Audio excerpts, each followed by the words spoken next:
Good morning students. आज मैं फिर आपके सामने एक नए टॉपिक पे आपकी जो समर वेकेशन है उनको अच्छा बनाने आ गया।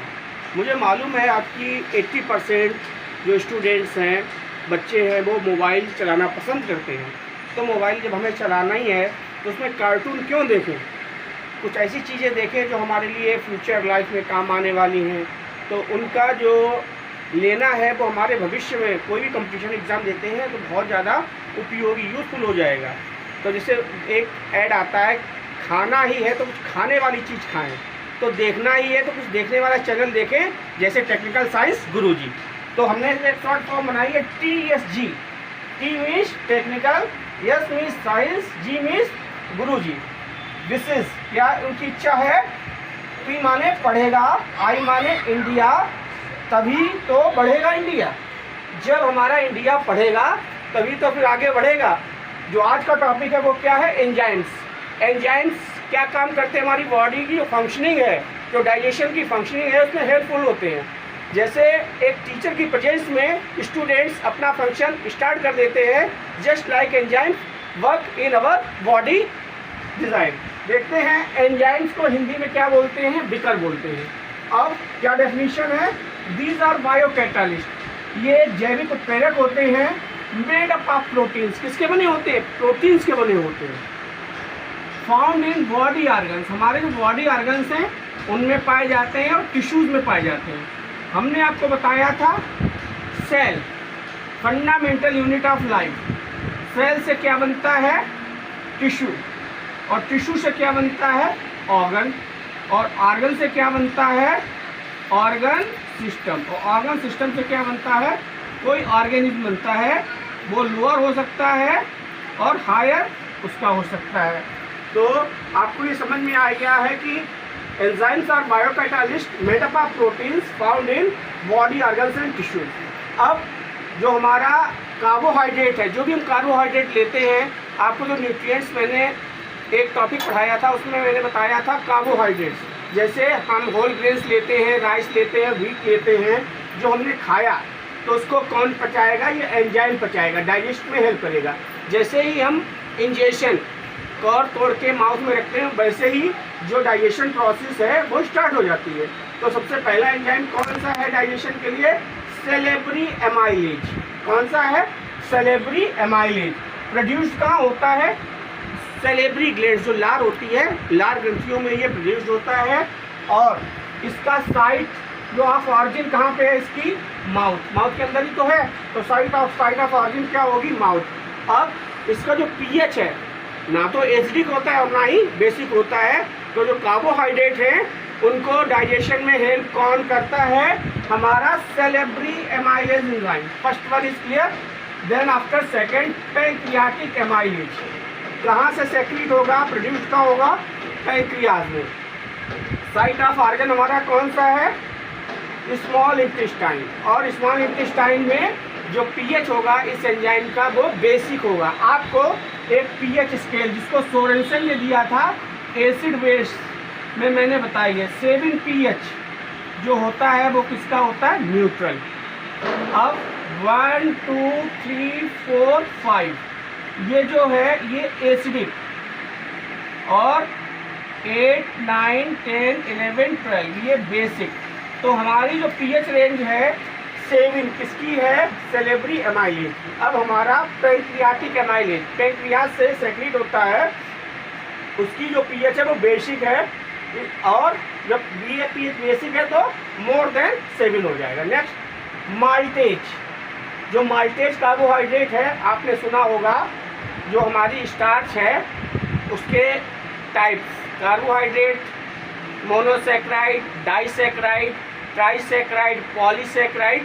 तो ये कार्बोहाइड्रेट वाला जो लेसन है उसमें इसको डिटेल से समझाएंगे आपको। तो माल्टेज स्मॉल इंटेस्टाइन में क्या है, ये जो हमारा है माल्टेज एंजाइम, ये प्रोड्यूस होता है, और ये साइट ऑफ ऑरिजिन इसकी कहाँ है, स्मॉल इंटेस्टाइन, और इसका भी मीडियम क्या है, बेसिक है।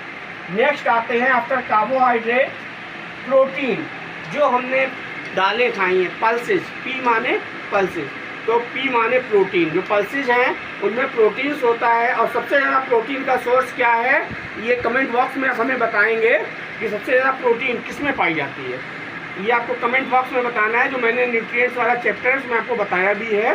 तो जो प्रोटीन्स है उसको पचाने के लिए, डाइजेशन के लिए 3 एंजाइम आप देख रहे हो। सबसे पहला पेप्सिन, कहाँ प्रोड्यूस होता है?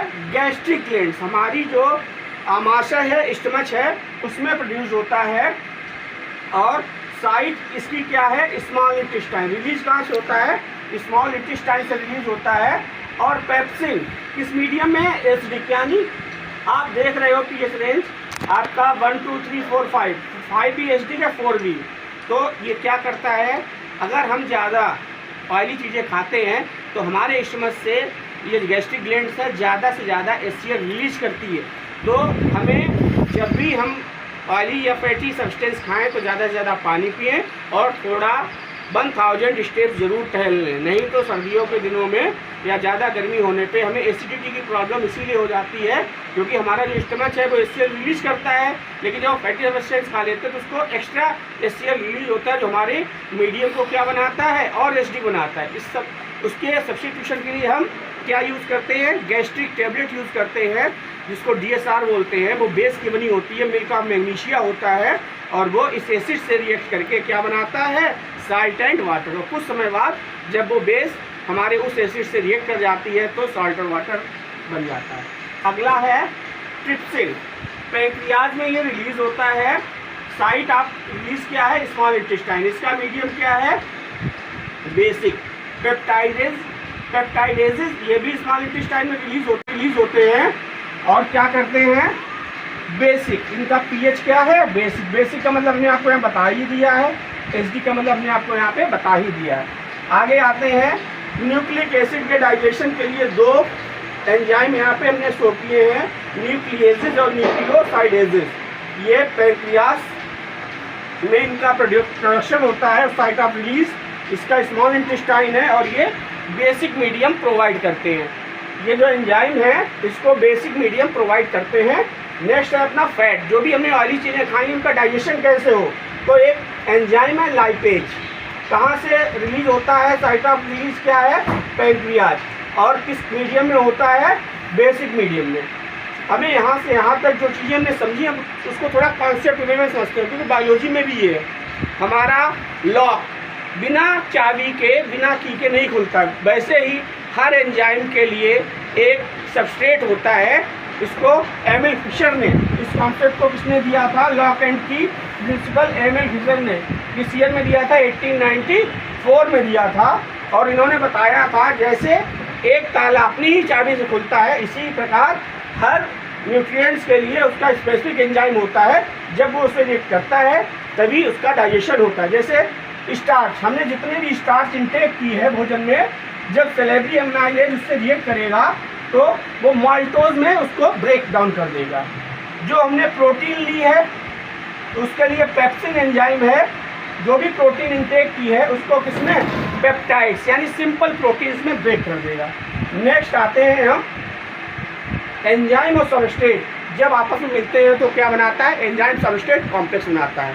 मैंने इस एंजाइम के कॉन्सेप्ट में आपको जो 7th में भी है, 10th में भी है और छोटे क्लासेस में भी है, इसको इसलिए बनाया कि आप समर वेकेशन में जहाँ भी एंजॉय कर रहे हो टाइम निकाल के 10 मिनट का ये वीडियो ज़रूर देख लिया करें, जिससे आप पढ़ाई से भी जुड़े रहें।